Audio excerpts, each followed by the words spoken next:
Good evening. I'm Dave Silberman, the High Bailiff of Addison County. On behalf of the Addison County Democratic Committee, I'm pleased to welcome you all to our Congressional Candidate Forum. With us tonight, we have Senate President Pro Tem Becca Balint, Shanae Chase Clifford, Lieutenant Governor Molly Gray, and Senator Kesha Ram Hinsdale, each of whom will introduce themselves to you in just a moment.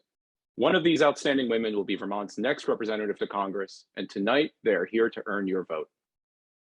Helping me with the questions tonight are John Flowers, news reporter for the Addison Independent, and Lucy Townend, the managing editor of the Middlebury campus. Our program will proceed as follows. First, I will ask each of the candidates to give a brief opening statement of no more than 2 minutes. Next, Lucy and John will take turns asking the candidates questions. Each candidate will have up to 90 seconds to answer each question, and will go in rotating alphabetical order, starting with President Pro Tem Balint, then Ms. Clifford, then Lieutenant Governor Gray, then Senator Hinsdale. And we'll rotate so that the person who went second will go first on the next question, and the person who went first will go last. Finally, we will switch to a lightning round, where I will ask the candidates short, direct questions, and they will hopefully provide short, direct answers, 5 words max on these. Before I turn it over to the candidates, the Addison County Democrats work hard year-round to bring events like this to our community, and we sure could use your help. Abby is going to put a link in the chat to our ActBlue page, and we would be ever so grateful if you were able to make a small contribution to the county committee's work to support these efforts. And with that, let's meet the candidates. President Pro Tem Balint, the floor is yours for 2 minutes.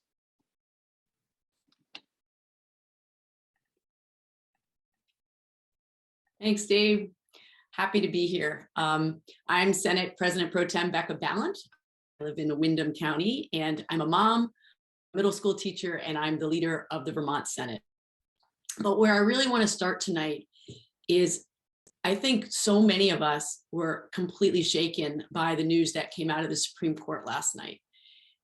And we realized that our fundamental rights, our constitutional rights are on the line.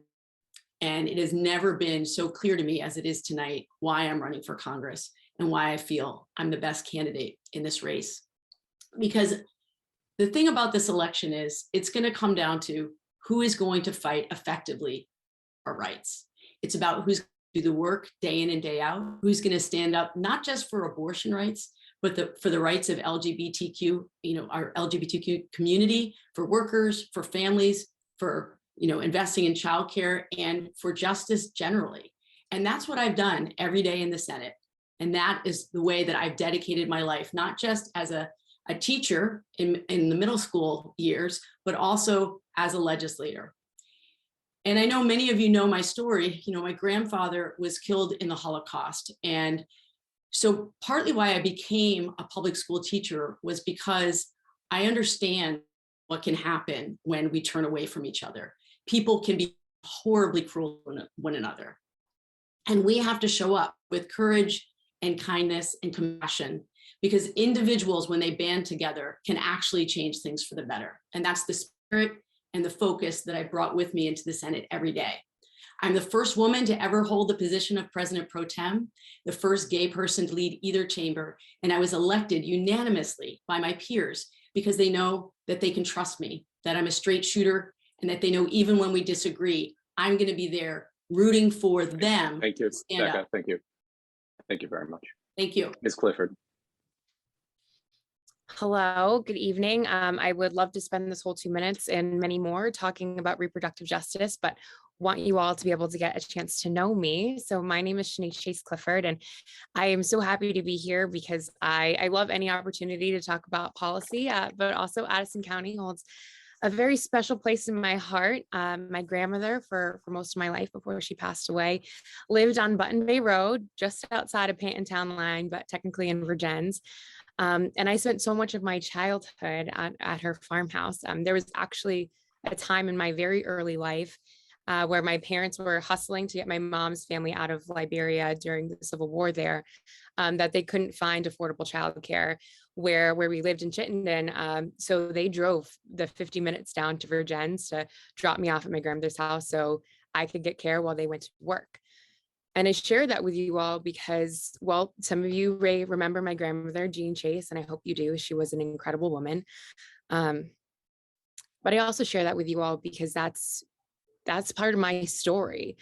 When I talk about the challenges facing Vermonters, it comes from a lived experience. I have crafted federal legislation in Congress as a congressional policy staffer. And yes, I have the perspective and brain of a social worker.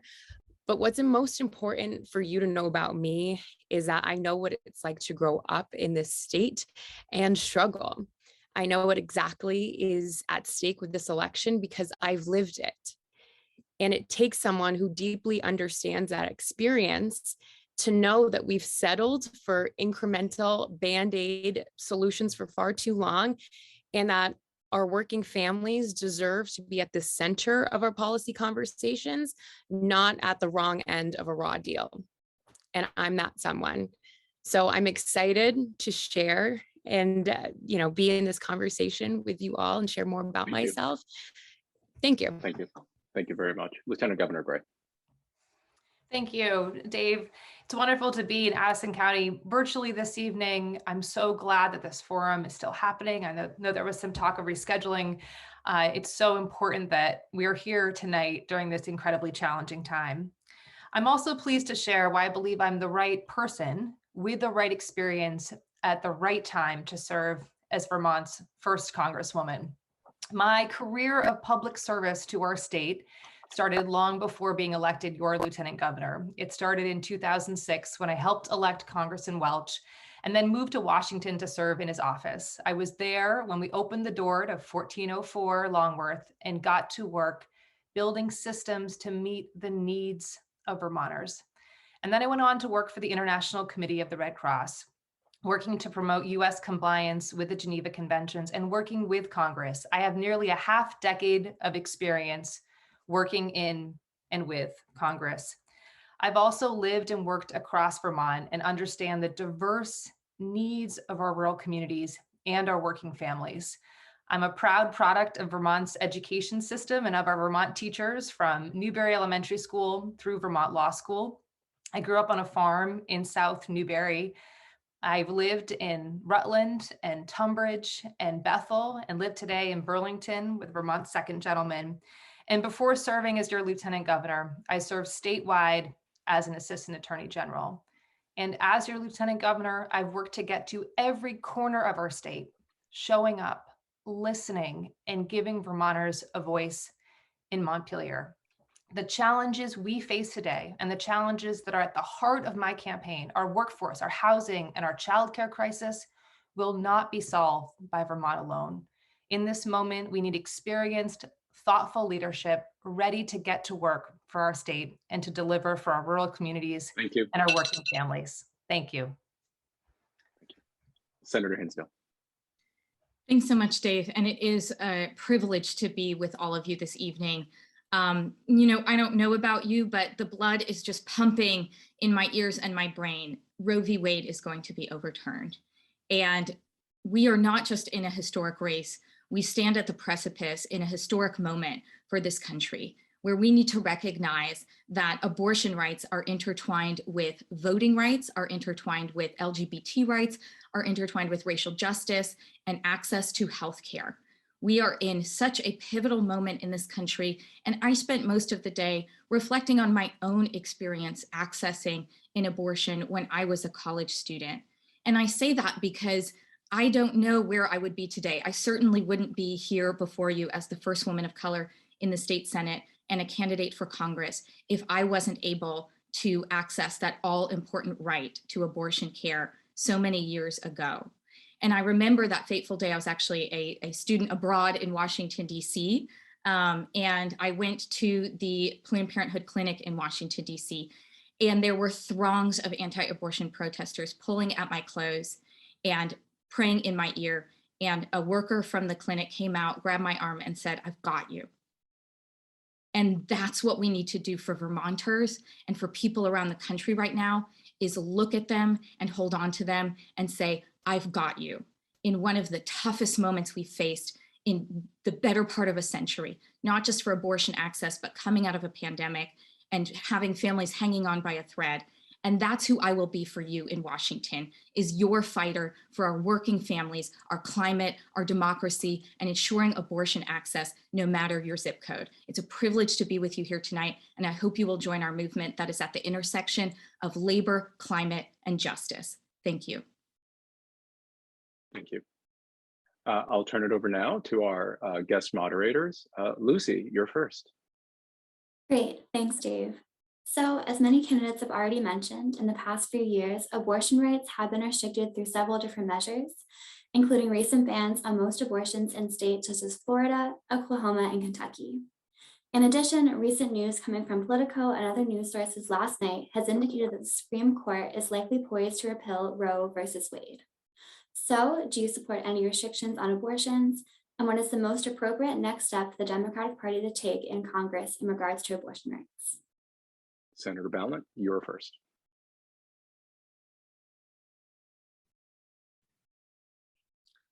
So we are very lucky to be in Vermont at this moment, because there were many of us within the legislature who thought really carefully about this starting 5 years ago, and put into place here in Vermont a codification of Roe in our Vermont statute, and then a step further, and knew that we had to enshrine it directly in our Constitution. And so I'm very proud of that work that we did. I know that Vermont has become a beacon of hope for so many women around the country because of the work that we've done here. And I know that many legislators around the nation who are trying to fight back against this news that we've heard are looking to us to say, what you did is what we also need to do. So we've codified it here. Vermonters are going to have their reproductive liberty protected, but of course, that's not good enough for women and families across the nation. So yes, we need to fight to codify Roe within legislation at the federal level. That is not going to be an easy undertaking, because we still have to deal with the filibuster in the Senate. And I support abolishing the filibuster for that reason. We have to make sure that regardless of where somebody lives, they have the ability to have the control over their own bodies. And those decisions should only be made between a woman, her family, and her medical practitioner. Thank you. Ms. Clifford. No, I do not support restrictions on abortion. And Roe is not the ceiling. Roe is the floor. And Roe is not aspirational. Roe is the bare minimum. And those without means, and let's be real about this, those with means will continue to find abortion care after this ruling. This is a real attack again on working people, on people without access to comprehensive, excellent health care, and we continue to make that care impossible for folks to get. And this is not a moment of deliberation. This has to be a moment for action. We have to see movement on the Women's Health Protection Act. We have to see movement on not just codifying Roe, but also the EACH Act, which would permanently eliminate the Hyde Amendment. We also need to make sure that we eliminate the Weldon Amendment and all of the vestiges of abortion restrictions throughout our funding streams as well. And, this is really feels so much like a result of politics as usual. We've seen this ruling in the making since Amy Coney Barrett stepped into the Supreme Court. And we have not seen a collective push around WIPA, the Women's Health Protection Act, or around the EACH Act. And it seems like we've just been waiting and hoping that we won't see this ruling, and we have not listened to the activists and the folks who are most adamant that we need to pass these pieces of legislation. Lieutenant Governor Gray. I do want to start with one clarifying point. We haven't codified reproductive liberty in our Vermont Constitution yet. The moment that we're in is actually extremely important, because the next step is that voters in November across Vermont will all have a say as to whether we amend our Vermont Constitution to make reproductive liberty permanently a part of that. And as a lawyer, I think it's really important to recognize that regardless of what happens with the Supreme Court, states can add more constitutional protections, not less. And that's what we're doing here in Vermont. And that is so incredibly important. And I've been proud to advocate for that as Lieutenant Governor. I absolutely support codifying Roe v. Wade in federal law. I absolutely support abolishing the filibuster in order to be able to do that. But the most important thing is that right now across the state, we do everything we can. And I was standing with Congressman Welch just 2 hours ago at a rally, making sure that Vermonters know how important this moment is and that we do everything we can to make sure this amendment passes here in Vermont in November. Thank you. Senator Hinsdale. I think it's important that we're clear that this is an all-out assault on every single right we hold dear in this country, and particularly for people who have already been experiencing the brunt of a loss of access to voting rights, a loss of access to healthcare, and a loss of freedom. When we look at the potential decision that is now out there galvanizing right-wing extremists, it is not just a decision that removes access to abortion care. It removes access to contraceptive care and access to reproductive health care. It also puts in jeopardy settled law around the privacy and the rights of LGBT Americans. So when we look at the attacks on our trans siblings around the country, on families with trans children who are now being told we're going to invade your home, we're going to rip you off airplanes if you try to get an abortion in another state.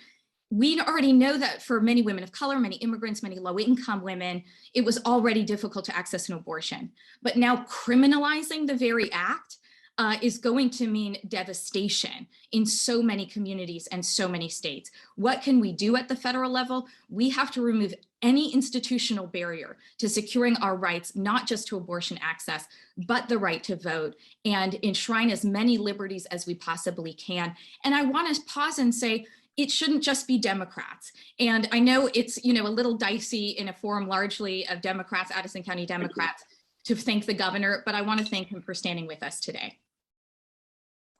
Thank you. John Flowers.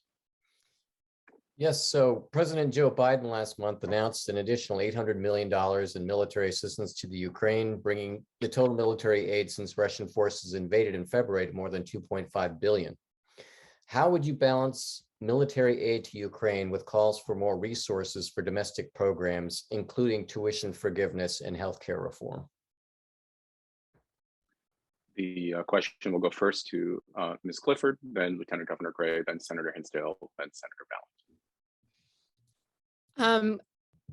Unfortunately, the way we think about these questions is, should we give money to Ukraine, or do we give money to these domestic programs? But the way that we spend public money, unfortunately, is in this way where we try to alienate these groups and say, like, it's either something for you or something for you.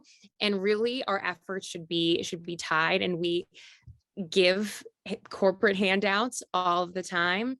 We let pharmaceutical companies write off their marketing and advertising. We let fossil fuel companies write off their intangible drilling costs.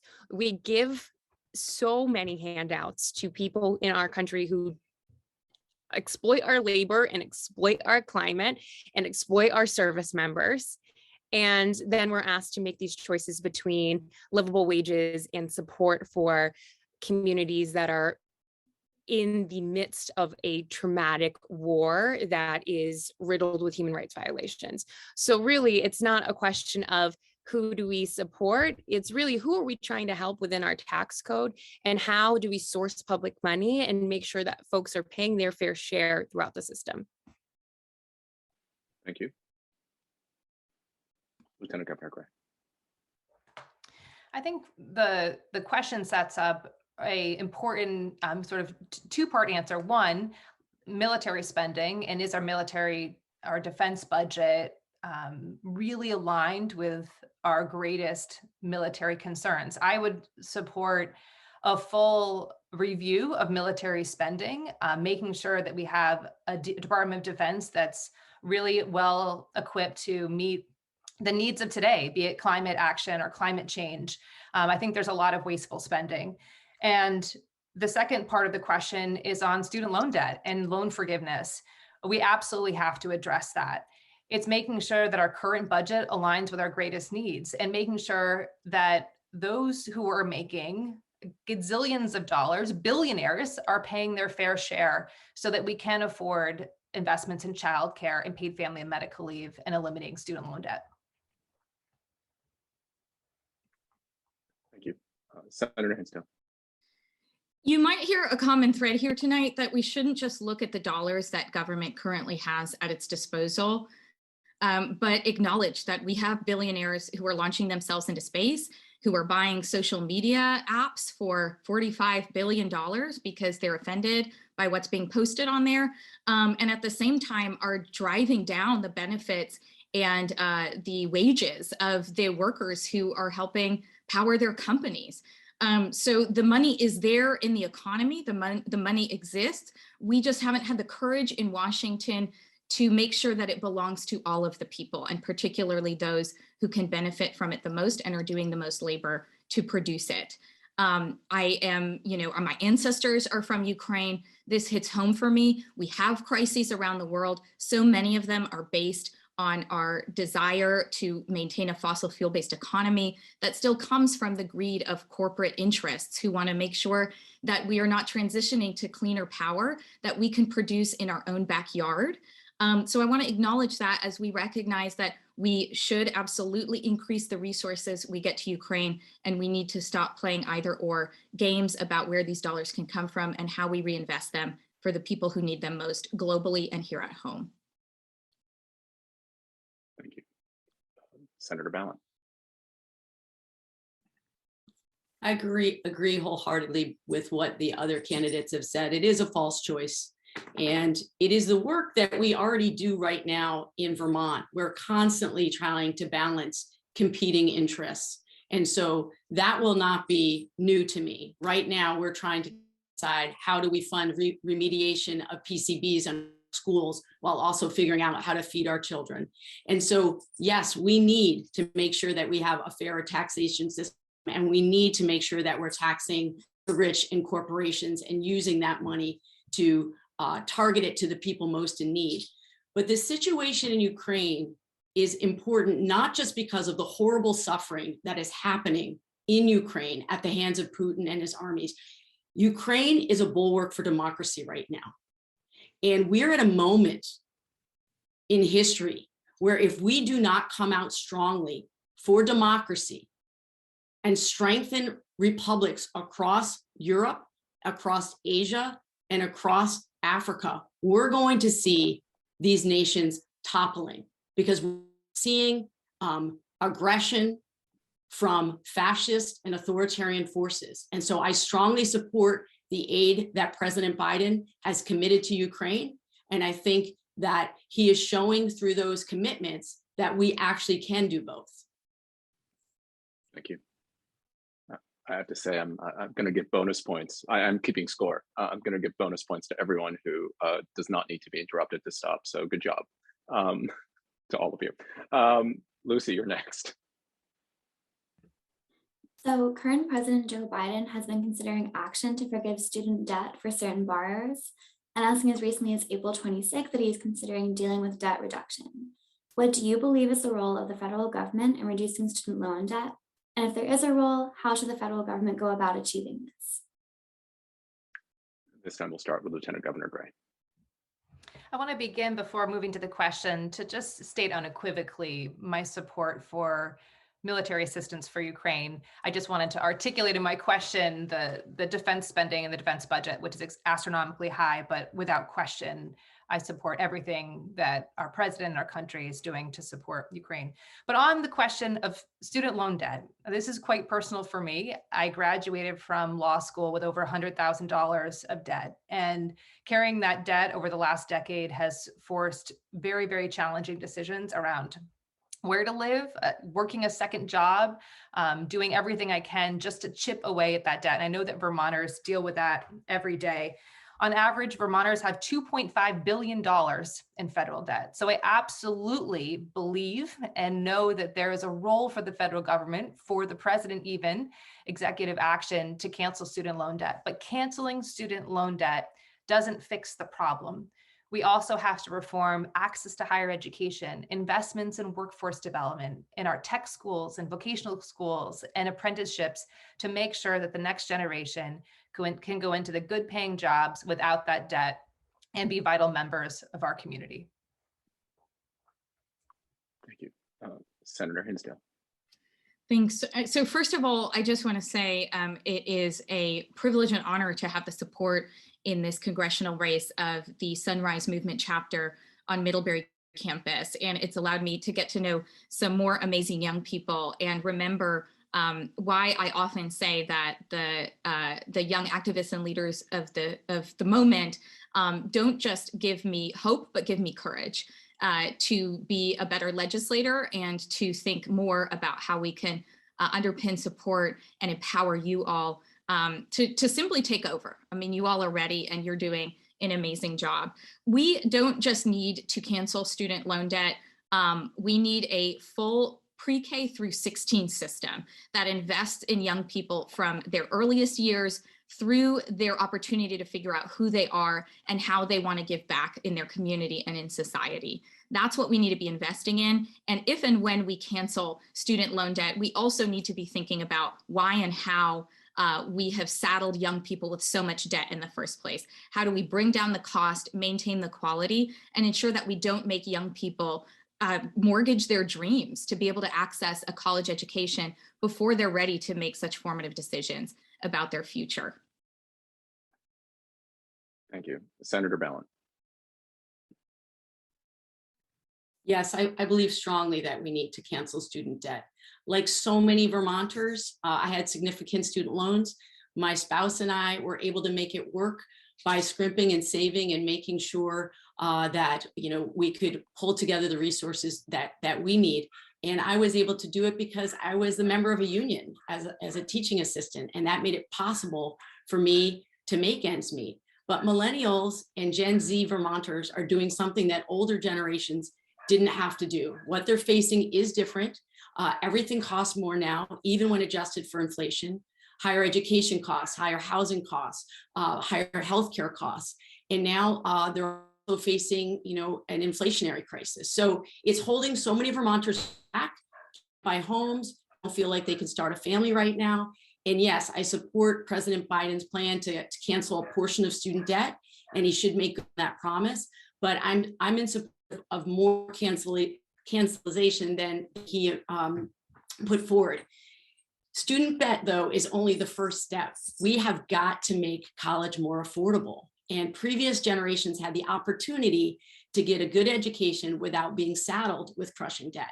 And that's no longer true, even with the state college systems and CCV here in Vermont. It's still too expensive for most Vermonters. And we need to give the current generation and future generations the same opportunities that previous generations had to get a college education without going into debt. They deserve that chance. Our country will be better off for it. Our communities will be better off for it.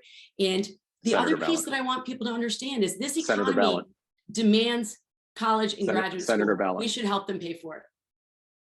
Thank you. Ms. Clifford. Yeah, this is an incredible question about equity in education. And to answer it plainly, the role of the federal government in student debt is to cancel it, and as much of it as possible. We punish students for daring to achieve more. And we tell students, this is your ticket up and out. This is your ticket to break cycles of intergenerational poverty. This is your ticket to financial freedom.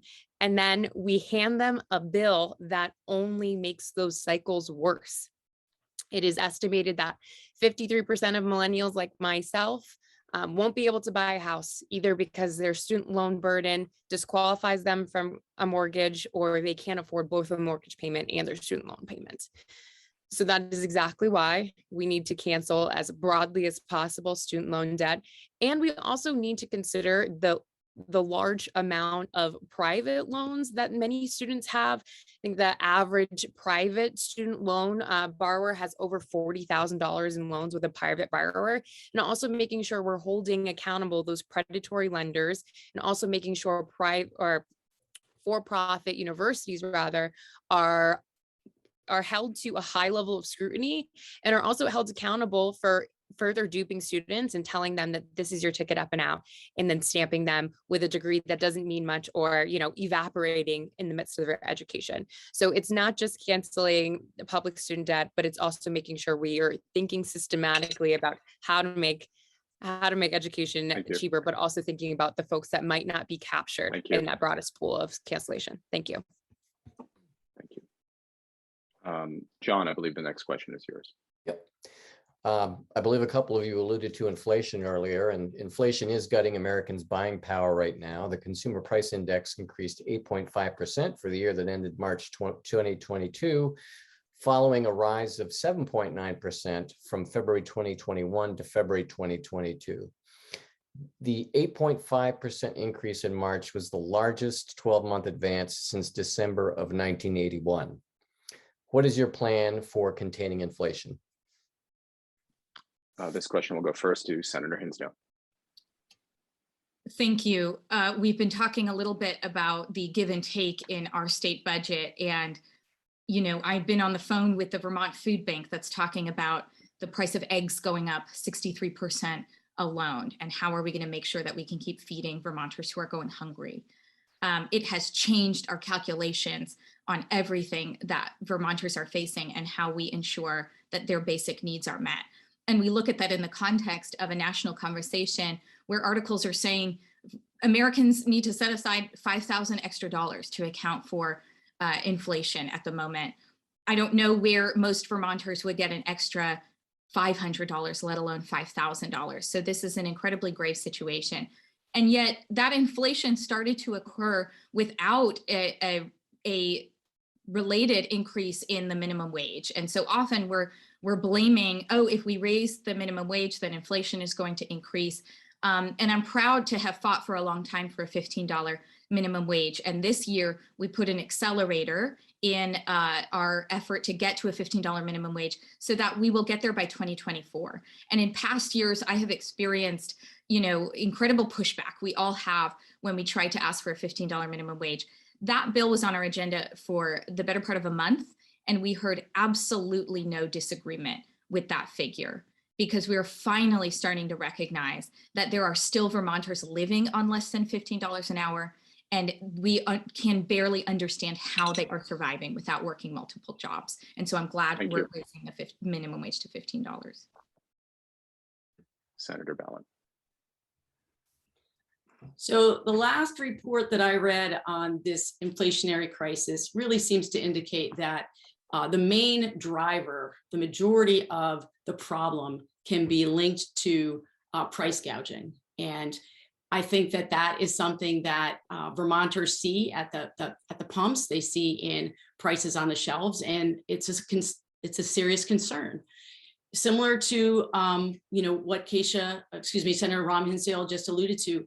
Part of what we've been trying to do in the legislature and what I would do in Congress is really address the economic crisis that we are in right now in Vermont. If you are a white collar worker in Vermont during the pandemic, you did pretty well. If you are a blue collar worker, a retail worker, anyone who has a forward facing job in the economy, you're not doing well. You need a higher minimum wage. You need childcare supports. You need investments in housing. These are the things that we've been working on here in the legislature. And those are things that we need dollars to help us really supersize these programs for Vermont families, because that's why they're not able to afford things on the shelves, because their wages haven't kept up with inflation over the years, and their buying power has decreased dramatically, not just, you know, in the last few months, but since the 1970s. And so I'm very proud that I've been a huge supporter of not just minimum wage increases, but housing investments. And that is how we're going to help working families in Vermont. Thank you. Ms. Clifford. Vermonters, of course, and all of us in this Zoom square and watching are feeling wallets tighten in this acute economic moment. And unfortunately, for far too many of Vermont's working families, basic living expenses have always been too expensive. Inflation or not, Vermont has been a place that is too expensive for folks to build a life. That's been true for my family. We grew up, I grew up in a house where it wasn't inflationary or not. It was just things are hard to pay for, and we're going to really struggle to put everything together here. So we need to invest in baseline resiliency for Vermont families. That means livable wages. 15 is barely a livable wage, but we've all decided on 15 as a number, but we need livable wages that permanently adjust to inflation so that folks have more money in their pockets to actually save and build their own safety nets. We need Medicare for all so that families don't see so much of their paychecks go to premiums and pay outrageous copays. We need housing investments so families don't spend over half of their monthly income on housing costs. And we need greater investments in renewables so that we see energy costs go down. We need to invest across our systems. It's not just about these specific acute economic moments, but it's about investing in our families so that they can build their own safety nets and they're insulated against those economic pressures that we can't predict. Thank you. Lieutenant Governor Gray. I want to begin by sharing just a brief anecdote. Last week, I received several pieces of constituent mail from Vermonters on Social Security. It was absolutely heartbreaking because the feedback was, Lieutenant Governor, we absolutely cannot pay for our heating bill. We cannot pay for food on the current Social Security benefit with the rising cost of inflation. So the urgency is now.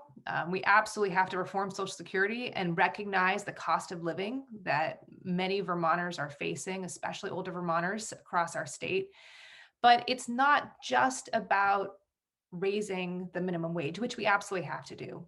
It's about addressing affordable housing and housing access, a top priority of mine. It's about addressing the cost of childcare. We have the most expensive childcare in the country. Vermonters pay 25% of their income on childcare for children. It is addressing these underlying costs that impact the ability of Vermonters to work and live and survive in the state. And that is where the federal government comes in. There are things we can't tackle alone. And I'll also just close by saying, until our supply chains are addressed, we're going to see continued inflation rises, which is why the America Competes Act is so important and something I'd work to address on day one if elected Vermont's Congresswoman. Thank you. I think that was the round, right? Lucy, I think you're next. Great, thanks, Dave.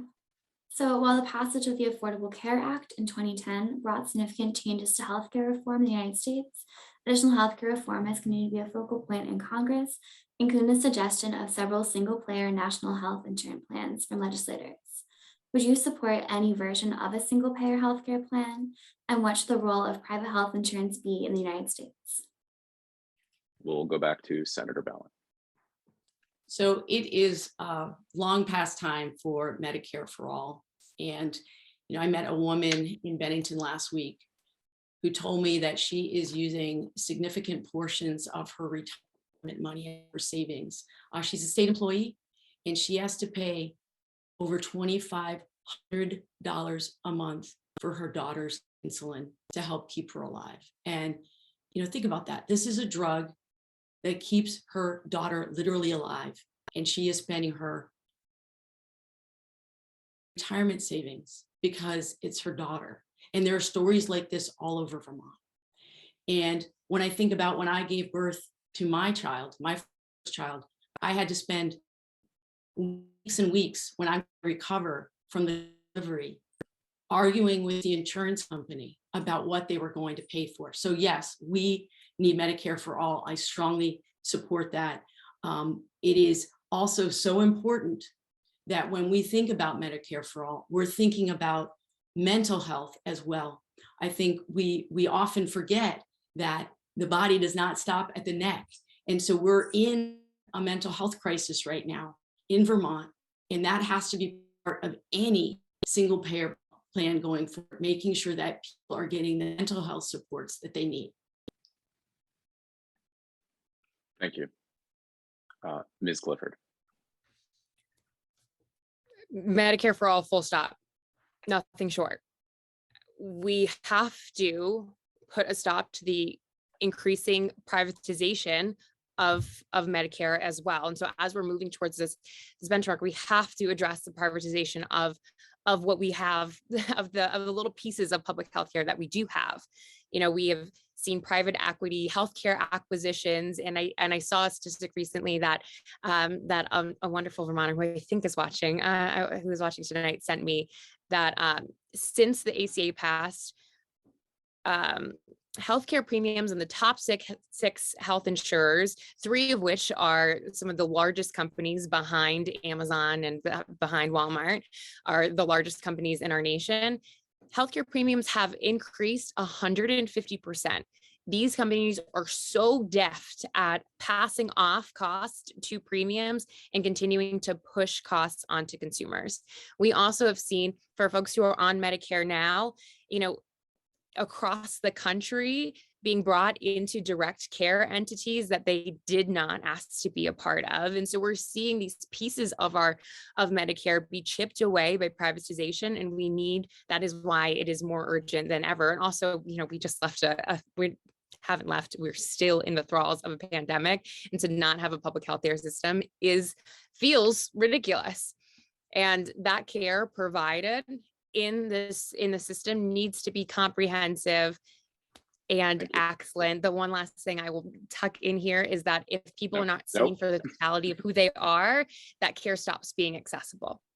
Thank you. Lieutenant Governor Gray. I absolutely support Medicare for all. I think we all do here tonight. But the question is, what are we going to do to ensure that healthcare for 26,000 Vermonters under the Affordable Care Act is protected? If we have Republicans taking over the House, it won't be Medicare for all, it'll be Medicare for none come January of next year. So we need to do everything we can to protect and expand existing care right now. We have to be really pragmatic and forceful about it. That means making sure that the government can negotiate prescription drug prices to bring them down. It means fighting right now to expand existing Medicare to include dental and vision and hearing. And I also want to add one thing about broadband and telehealth access. We know that COVID has a long tail. We know that we still have a lot of challenges right now across Vermont, and we have to make sure that telehealth is covered for every Vermonter across the state, and that the federal government has a role to play in making sure we can get broadband out, but to make sure that it's also covered. Thank you. Senator Hinsdale. So we should pause and acknowledge, coming out of the pandemic, that our experience was trying to create universal access to healthcare and trying to ensure that no one went without care who needed it, given that we knew in this public health crisis, my health is your health. And we did something akin to a New Deal by ramping up the ways that we tried to help Americans access healthcare. And that's something that we can continue doing and build upon. I want to give a shout out and deep credit to Ellen Oxfeld and so many healthcare advocates who have been fighting tirelessly for over a decade to try and ensure that we advance single payer healthcare in Vermont. I was there in 2011 when we made our attempt. And I think the most frustrating part was that when we recognized we didn't have a federal partnership to bring in $250 million or so, we essentially gave up and pulled the plug rather than trying to create an incremental change that we knew would not only ensure Vermonters had insurance, but we're not facing underinsurance. We know so many Vermonters are going without healthcare right now, even when they have the specter of health insurance. And so we not only need single payer healthcare and Medicare for all, but as Ms. Chase Clifford said, we have to focus on, who's watching the hen house. And that right now, you know, we are looking at a privatization of Medicaid and Medicare that has the potential to crumble our foundation regardless. And our next question. More Americans, 45,222 of them, died of gun-related injuries in 2020 than in any other year on record, according to recently published statistics from the Centers for Disease Control and Prevention. Do you favor more gun control measures? And if so, how can you bring them to fruition in a Congress whose answer year after year seems to be thoughts and prayers? This will be first to Ms. Clifford. There is, yes, I do support gun restrictions and very, very proud to get the stamp of approval from Moms Demand Gun Sense. And it's incredibly frustrating when we see this continued politics and business as usual, as the question mentions about, you know, thoughts and prayers and folks who run on these ideas, but then when they actually show up to the Capitol, don't have much to say in terms of actual real gun legislation that is going to save so many lives. Particularly, we know that 60% of suicides happen with a firearm. And we know that red flag laws save lives. And we know that red flag laws have the potential to lower the gun suicide rate. And we also know that closing loopholes for dating partners and those charged with stalking and restraining orders also keeps cis and trans women alive. So again, it's folks who come in and they refuse to stand up to pressure from lobbyists and from big money. But absolutely, this legislation can save lives. We just need folks who don't want to be politicians, but actually want to help their communities. Thank you. Lieutenant Governor Gray. When I think about what's happening across the country and this question in particular, and how do we bring people together, I think it's safe to say that today, gun violence isn't a challenge or issue that just affects red states or blue states. It impacts every state. It impacts the United States. And we're seeing that in mass shootings. We're seeing that in a deeply unfortunate increase in death by suicide, by gun violence. I imagine everyone here this evening has a relative or a friend or a community member, I certainly do, who if we had different laws on the books, if we had more support for mental health and for prevention, if we had closed the Charleston loophole earlier, we all are asking ourselves those questions, I believe. I certainly have at different times. So I absolutely believe that the federal government can do more. I believe that what we've done here in Vermont, that our legislative leaders have taken a lead on to close the Charleston loophole and to take big steps in that direction, can be a model for the nation. And certainly if I'm elected Vermont's Congresswoman, I'll bring that leadership to Washington and do everything I can to bring Republicans and Democrats and Americans together to support common sense gun laws. Thank you. Senator Hinsdale. I was one of 11 of the original co-sponsors of background checks legislation when I served in the House. This was 2012. I had my lawn signs used for target practice at shooting ranges. Some in the days when things were most heightened, I had experiences where I was almost run off the road that felt directly related to my support for gun safety legislation. And as many of us know, we lost Representative Kaya Morris as the only Black woman in the legislature because she was targeted as a gun safety advocate and run out of her community and run out of the legislature. And so this is deeply personal for me. I was the legal director for Steps to End Domestic Violence. And even when we're not talking about the bigger pieces of legislation, like background checks, we have to remember that the small pieces of legislation save lives too. Just today on the Senate floor, we were improving access to relief from abuse orders.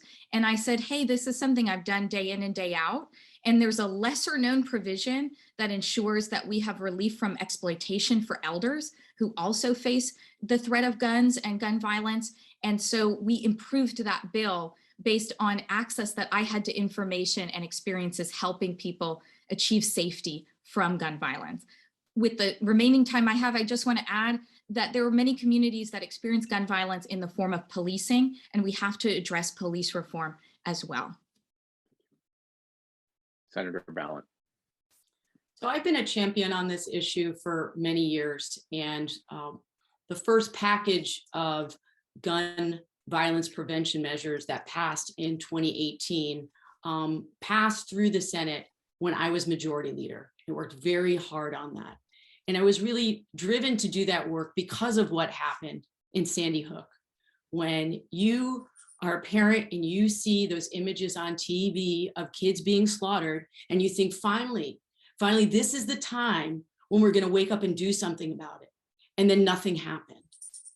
I was the first person to actually give a donation to my friend Ann Braden to start Gun Sense Vermont. And we did a lot of work together on Gun Sense Vermont.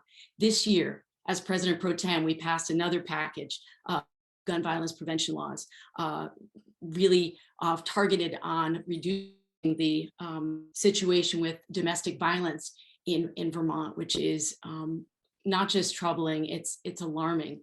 When we think about the number of men in Vermont who take their lives with firearms, we are an outlier, not just in New England, but in the nation. And so we have a lot of work to do at the federal level. I'm proud of the work that I've done here. And, this kind of work takes having the courage to have really hard conversations with people over and over and over again to bring them around. And the last thing I want to say, I'm sure the Lieutenant Governor did not mean to imply that people struggling with mental health issues are more likely to commit violence, because in fact, it's the exact opposite. They're more likely to be victims. Thank you. Before we go to our next question, I want to remind you. I do feel like that was. But no, you can at your next. I will I want to remind the audience. I think I'm up next. I want to remind. Okay. I want to remind the audience that you can use the Q&A feature to prompt us for questions for the lightning round that is coming up in just 22 minutes.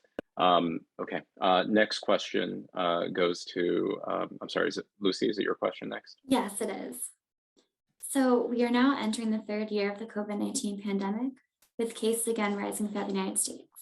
The Senate is also currently poised to vote on a $10 billion pandemic funding bill, which is designed to restart COVID-19 programs such as development of future variant-specific vaccines and federal government purchases of drugs for people at risk of hospitalization. So what do you believe that Congress should prioritize in their approach to continuing to fight the COVID-19 pandemic? Thank you. Lieutenant Governor Gray. Thank you. I did want to respond to the Pro Tem's remarks and just be really clear that we've seen an increase in death by suicide across Vermont. And I think that there is a link to closing the Charleston loophole and waiting periods. I will also say, just personally, before serving as your Lieutenant Governor, I served statewide as an Assistant Attorney General in the Criminal Division and had to take on a number of cases involving officer-involved shootings, where we also had individuals in mental health crisis with firearms. And it is scary, it is hard, and that has to be addressed as well.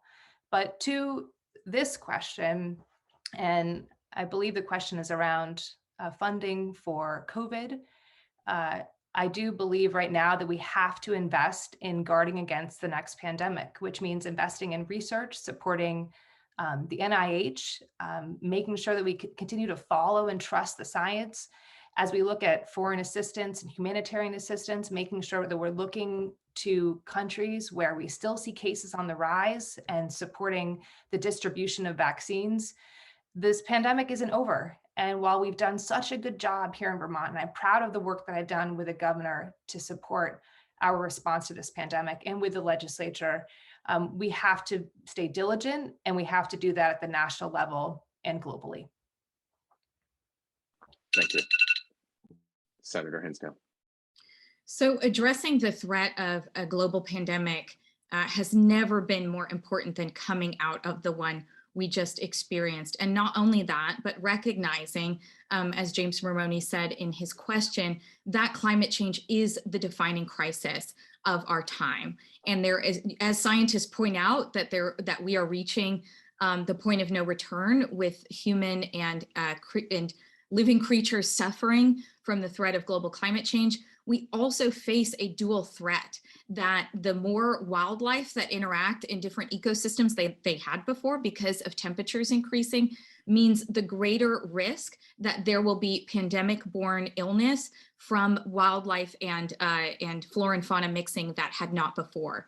Many experts are calling on Congress to spend $30 billion on pandemic planning and preparation and the research that's required to make sure that we mitigate the harm done by future pandemics and pandemic-borne illnesses. And I support as much funding as we can while people recognize how great this threat was. If we think $30 billion is a lot, I hope Vermonters recognize we spent $3.5 billion just on economic recovery for businesses alone in Vermont. So that is not a huge investment. It is what is needed as the bare minimum to make sure that we address pandemics as the threat that they are, coupled in many ways with global climate change. Senator Ballant. I wanted to echo what the Lieutenant Governor and Senator Rahm Hinsdale said. We're not out of this pandemic yet.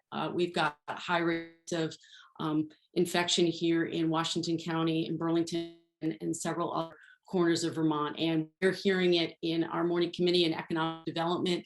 You know, it's deeply impacting the economy. It's impacting our schools. I know my daughter's classroom today, many of the kids were exposed. So families are still dealing with this. And so absolutely, I support investments in preparing for the next pandemic, because it will come and the next variant will come. And so we've got to make sure that we are putting money and science into developing better, more effective masks. We have to make sure that we are developing more accurate testing. That's one of the hardest parts for me in my job as a leader in the Senate, is that we're having senators text regularly, but still not picking up the infection. And that's problematic. We know we can do better on that front. We have to continue to invest in safer indoor spaces. We've invested through the legislature in making sure our schools have better air quality. We have more that we need to do there, not just in schools, but in all of our state and federal buildings. So we have to be absolutely focused on the fact that it is going to happen again. These variants are going to keep coming, and we need to not be caught flat-footed. So any money that we are able to invest in this prevention is going to be money well spent. Thank you. Thank you. Ms. Clifford. I'll just clarify something I said quickly. In the previous question, I've been recognized as a mom's demand gun action gun sense candidate. A lot of words, did not get them all out in that order. Onto this question. There are two big things that come to mind. Hopefully I can get to both of them. The first is we have to adopt the intellectual property waiver that over 100 countries have been asking for. This is the version that India and South Africa together came up with, although what the United States continues to offer as an option for the TRIPS waiver is insufficient. We need to stop intellectual property monopolies, or else we will keep finding ourselves in these circles in which these cycles in which variants approach and mutations happen, and we are not giving adequate support to our international communities to be able to address the pandemic in the way that they need to. And so it'll keep being the cycle of funding and mutations and funding and mutations. The other thing I want to get to is the real trauma crisis for our young people. This pandemic has been a mass bereavement event has been an incredibly challenging time for our young people. So part of our response also has to be responding to the social emotional health and the real trauma crisis that our kids take to school every day in their backpacks with them, and making sure that our teachers not only have the logistical resources of masks and proper ventilation and coherent guidance, but also make sure that we're investing in adequate ratios of social workers and school psychologists so that our young people also can transition out of this pandemic with a real sense of being whole. Thank you very much. Our next question, please. In 2020, renewable energy sources, including wind, hydroelectric, solar, biomass, and geothermal energy, generated a record 834 billion kilowatt hours of electricity, or about 21% of all of the electricity generated in the United States. That is still dwarfed by the proportion of renewable energy fueling some European countries. What's your strategy for weaning this nation off of fossil fuels? This question goes to Senator Hinsdale first. Thank you. This is probably a good opportunity in Addison County to bring up my support from our dear friend, Bill Mckibben, somebody I've worked with over the course of a decade and more on efforts to ensure that we understand the urgency of the threat of climate change and act to invest in real climate solutions. I shared a stage with him when I was a new legislator in my early 20s to talk about divestment from fossil fuels. And I want to relate that, as we had this debate in the legislature on a bill that I introduced again this session, as I have for almost a decade, to how quickly we divested from Russia. Overnight, we all collectively agreed in the global market that we should not be invested in Russia, and thereby devalued all of their assets. If we don't start to value fossil fuels for staying in the ground rather than burning them in the air, we are going to continue to set the world on fire. As I raised on the Senate floor when we talked about the clean heat standard, I have family in India, and India right now is at a crisis point in terms of being in the 140-degree range in some parts of Southeast Asia. We are in a world on fire, and we have to stop burning things. And that doesn't just mean divesting from fossil fuels that currently are devalued. It means investing vigorously those dollars in climate solutions. Senator Ballin.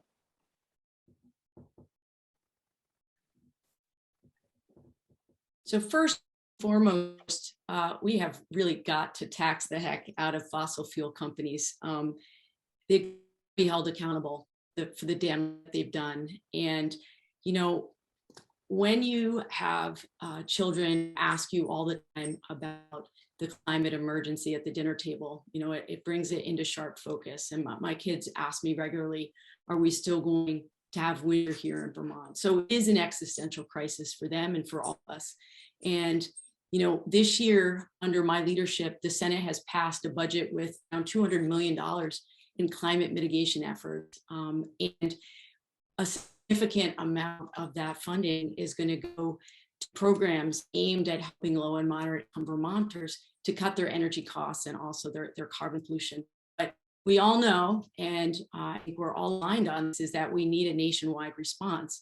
We need to mobilize a generation of people, not just the youth who are leading us on this, but we need to mobilize Americans to take action to create a truly green and sustainable future, a green economy that's going to wean us off of these fossil fuels that's done extensive damage, not just to our environment, but to our actual, bodily health. So I support a Green New Deal. I support it because there are economic benefits for all of us through this transition, providing good paying jobs for Vermonters. And we have to make sure that this is a just transition, and we have to make sure that communities who are most impacted by climate change are going to be the ones to receive the most assistance. And so it is something that we feel on a personal level. Senator Ballin. Thank you. Thank you. Ms. Clifford. While we have divested from Russia, the response has largely been we need to produce more. We need to produce more, and we're drilling now more, which isn't going to help our immediate supply, but we're going to continue to damage the planet irrevocably. And we are investing in other countries that also have really dubious conditions as well. And we're still getting that fossil fuel from someplace. It's not that we've decided, unfortunately, and that's what we need to do. We need to now, in this moment, decide that we're not going to produce more, that we're not going to ask companies to drill more in response to the war, in the Russian-Ukrainian war.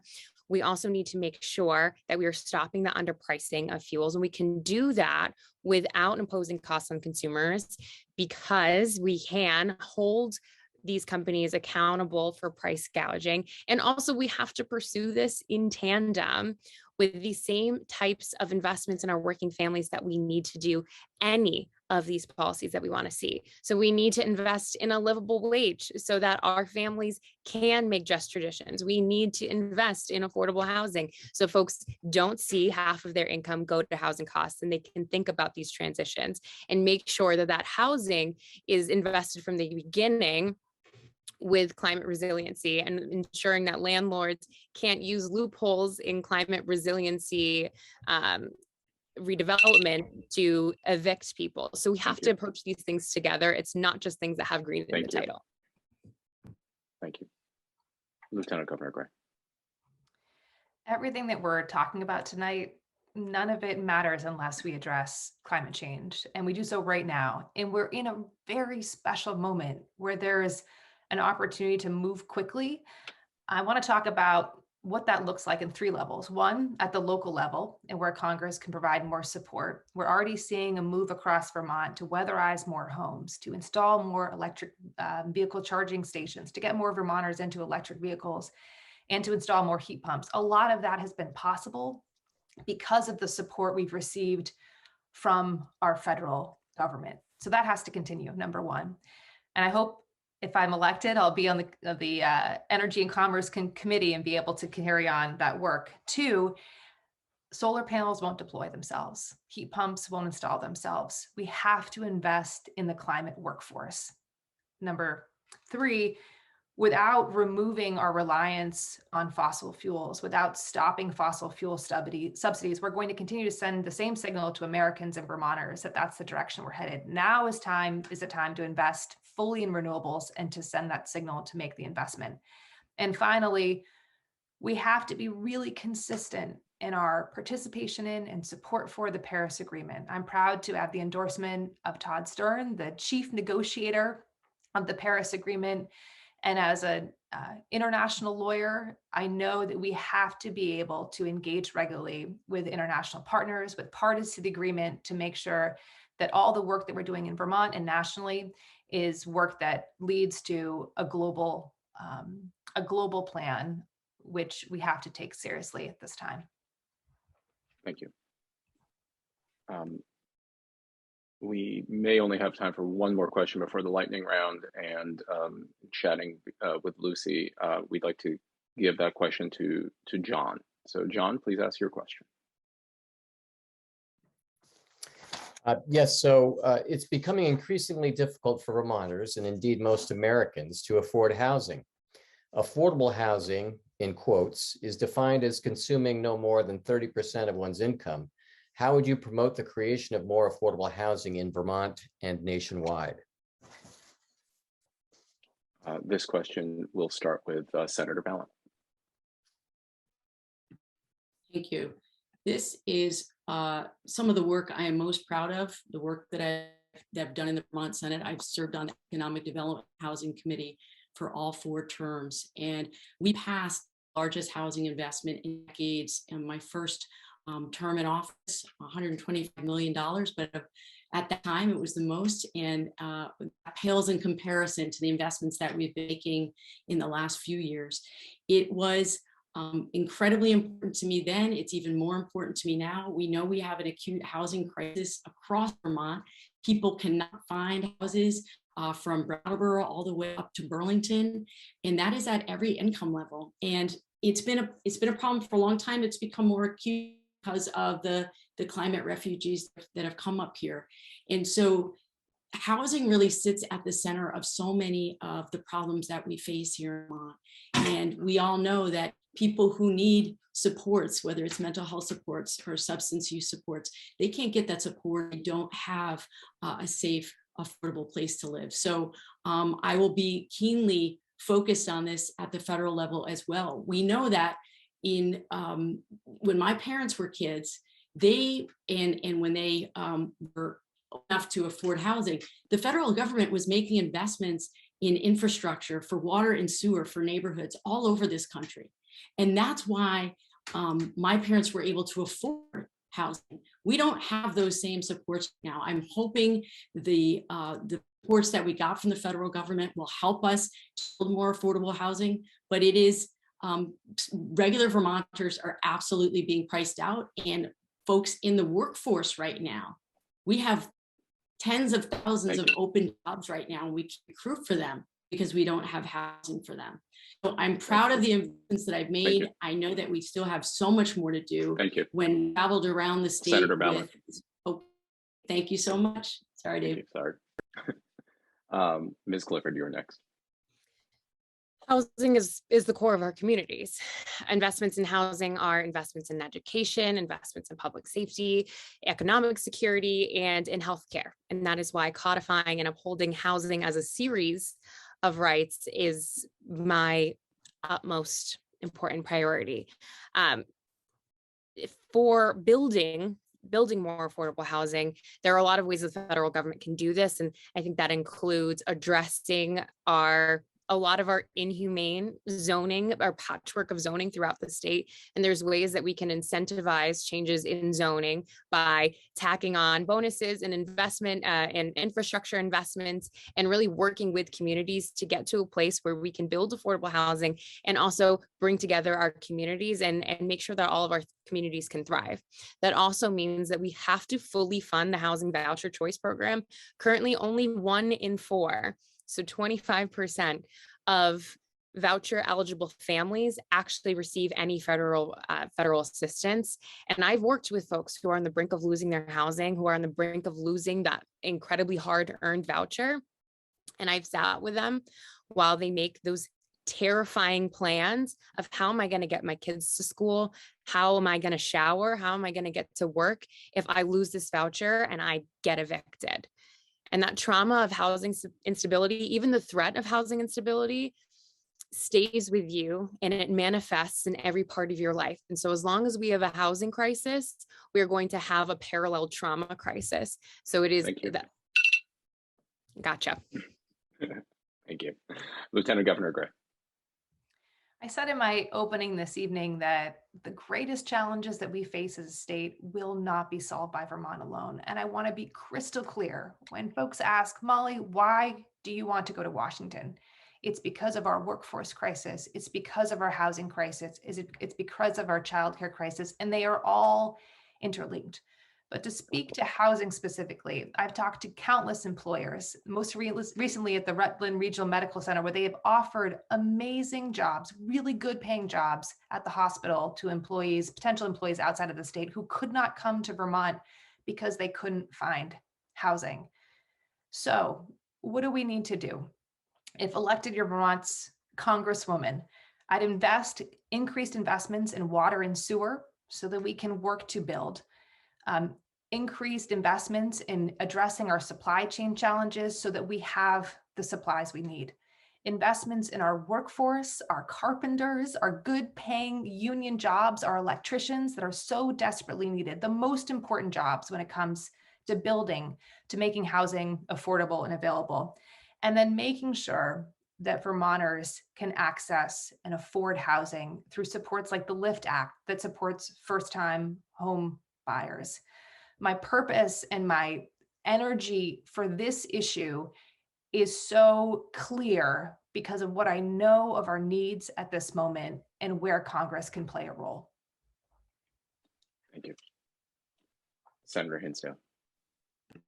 So I started my career in the legislature as a renter. In fact, people held signs at the polls that said that people should vote for my opponents because they were homeowners and I was a renter and I wouldn't be as invested in the community. I know what it feels like to not be able to afford a month's rent as a young person in my family, where my mother, basically paid the rent and utilities, and then whatever was left over was groceries for the month.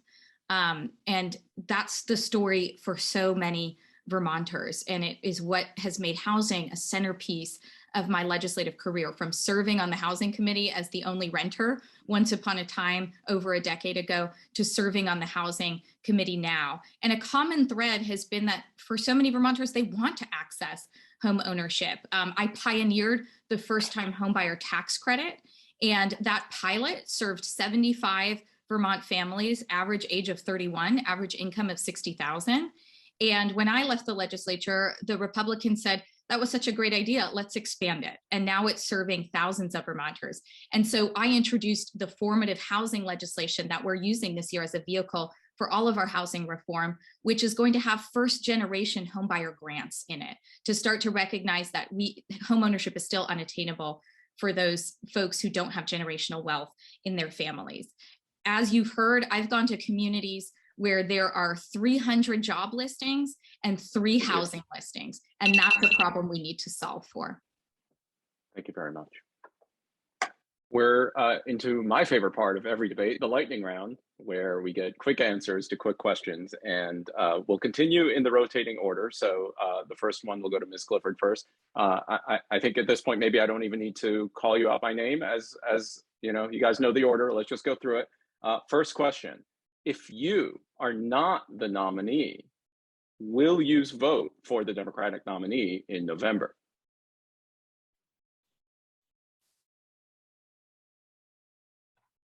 Ms. Clifford. Probably. Lieutenant Brown. Without question. Senator Hinsdale. 101%. Senator Dave, Valentine. Dave, I couldn't hear the question because my internet quit out. I asked, if it's not you, will you vote for the Democratic nominee? If I don't win, will I vote for the Democratic nominee? Is that the question? Absolutely. Yes. Great. Thank you. This next one, we'll start with Lieutenant Governor Gray. Have you ever voted for Phil Scott? And if so, when was the most recent election in which you did so? I have not. Senator Rum. No, I have not. Senator Ballant. No, I have not. I have not. The next question, we'll start with Senator Hinsdale. Should Congress pass a law ending qualified immunity for abusive cops? Yes, and we should do it here in the state as well first if they don't. Senator Ballant. Yes, everyone needs to have access to justice if they've been abused. Ms. Clifford.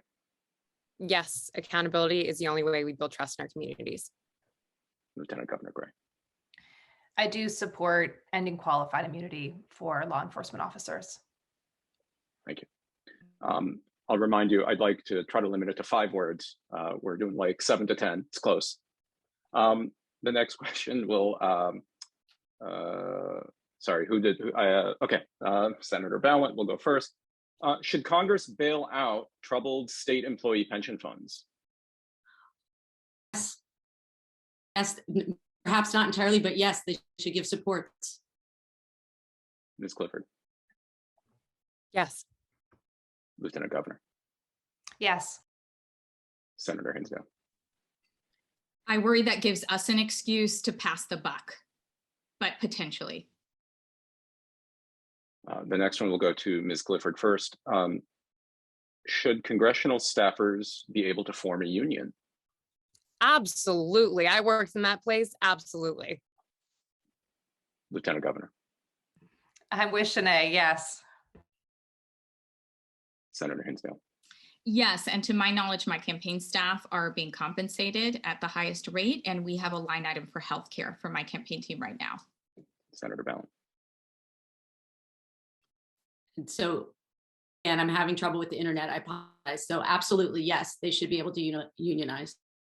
Thank you. This one will go to Lieutenant Governor Gray. Should possession of small amounts of drugs be a crime?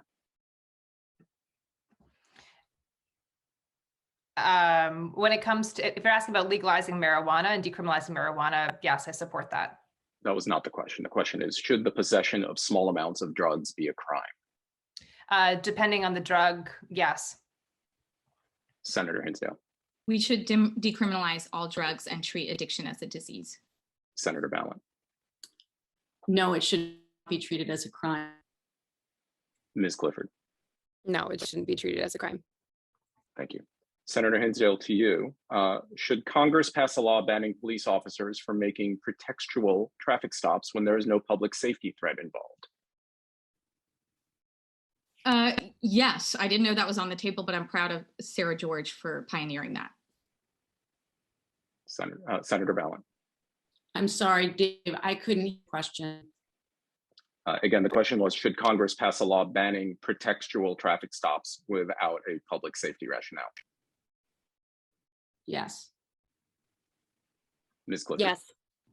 Yes. Lieutenant Governor. I would support such efforts. Next will be to Senator Ballin. Should Congress outlaw the death penalty? Yes. Ms. Clifford. Yes. Lieutenant Governor. As a human rights lawyer, absolutely yes. Senator Hinsdale. Yes, without question. Along the same lines, I believe Ms. Clifford will take this one first. Should Congress outlaw life without parole sentences? Yes. Lieutenant Governor. Yes. Senator Hinsdale. Yes, and I have introduced an end to life without parole in Vermont. And Senator Ballin. Yes. Lieutenant Governor Gray, I believe the next one's to you. Do you support amending the federal crack house statute to provide immunity for providers of overdose prevention services? I'd have to give it more consideration. Senator Hinsdale. Yes, I always believe we should decriminalize overdose prevention services wherever we can. Ms. Ballin. Senator Ballin. Yes, we should make sure that we're supporting harm reduction and not criminalizing it. And Ms. Clifford. Yes, let's support harm reduction and try to use different language wherever we can. Senator Hinsdale, to you. If Democrats retain control of Congress in 2023, should we expand the Supreme Court? Yes, I'm starting to believe so. Senator Ballin. Yes. Ms. Clifford. No, Congress needs to legislate and do the work. Lieutenant Governor. No. The next question will go to, if I didn't lose count, Senator Ballin. What should the federal minimum wage be in dollars per hour? Who's that, Dave? It's to you. Oh, I apologize. $18. Ms. Clifford. $18 for folks with disabilities and for tipped salary earners as well. Lieutenant Governor. At a minimum $18, but given what we're seeing, I would be open to a conversation about more than that at this time. And Senator Hinsdale. I'm going to say $20 so we can at least get to $18. Sold. So the next question will go to Ms. Clifford. And should private prisons be legal? No. Lieutenant Governor. No. Senator Hinsdale. Private prisons should not exist. Senator Ballin. No. Lieutenant Governor, should cash bail be abolished? I would support it. Abolishing it. Yes. Thank you. Senator Hinsdale. Yes, and I have introduced that legislation in Vermont. Senator Ballin. Yes, it should be abolished. And Ms. Clifford. Absolutely abolish cash bail. And finally, wow, we're a little early. Senator Hinsdale, do you support establishing a national anti-racist curriculum standard to protect students and teachers from the ongoing right-wing assault on our public school students and teachers? I do, and it requires the funding to make sure we get it right and don't do more harm to kids of color. Senator Ballin. Depends who's driving the train. Ms. Clifford. It are actually up to task, but yes, we need a standard. Sorry, I think there was a lag. Can you repeat the question one more time, please? Do you support a national anti-racist curricular standard to protect students and teachers from the ongoing right-wing assault on our public schools? Yes, with extreme care of who's developing that and who's developing that legislation. And Lieutenant Governor Gray. I'd support the development, but I'd certainly have to see the standard before supporting it. Thank you all very much. And thank you to our wonderful audience for sticking with us through this hour and a half. The Addison County Democrats are proud to host events such as these. And again, the link in the comments has a Act Blue page where you can support the Addison County Democratic Committee. Thank you again, candidates.